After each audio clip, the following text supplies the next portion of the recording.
Alors, ce que je vous propose pour cette première vidéo, c'est de travailler pages 204 et 211 de votre livre.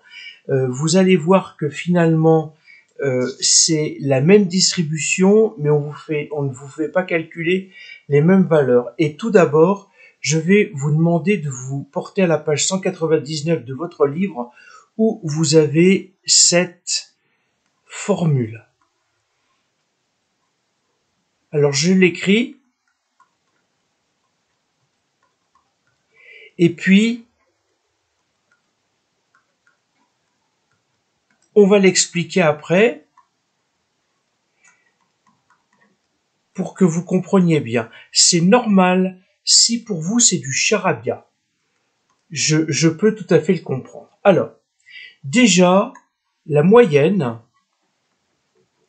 donc on travaille avec une moyenne pondérée, son symbole c'est X bar. Vous avez une lettre grecque, c'est le S majuscule, c'est lui que l'on appelle sigma. Et en fait, le fait de voir, alors ici je vous montre avec ma souris, vous voyez qu'il y a marqué Toto. Je pourrais trouver un synonyme à Toto, c'est somme.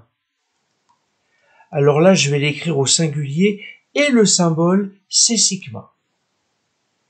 Ça c'est la première des choses. Dans les vidéos de collège, je vous invite à repartir là-dedans, je vous ai parlé des rangs, le rang. Et je vous ai dit, c'est lui que l'on appelle I. Pourquoi? Parce que dans le tableau, je suis à la première ligne ici, voilà, et à cette première ligne, comme j'ai dit que c'est la première ligne, je peux dire que I est égal à 1.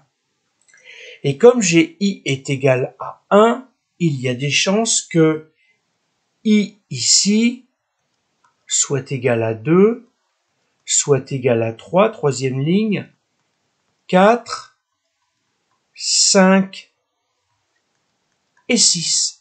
Donc en fait, vous voyez que ici dans ma formule, le I égale à 1 à I égale à P, eh bien en fait, une fois que vous avez compris ça, je pars de la première ligne, donc je réécris 1, et comme ici c'est une formule générale, ici vous avez une formule générale, et bien en fait le tableau a 6 lignes, donc c'est pour ça qu'on va écrire de I égale à 1 à I égale à 6, et l'effectif on a vu que c'était N indice I, donc on va écrire N indice I, et puis surtout on va pouvoir mettre la valeur.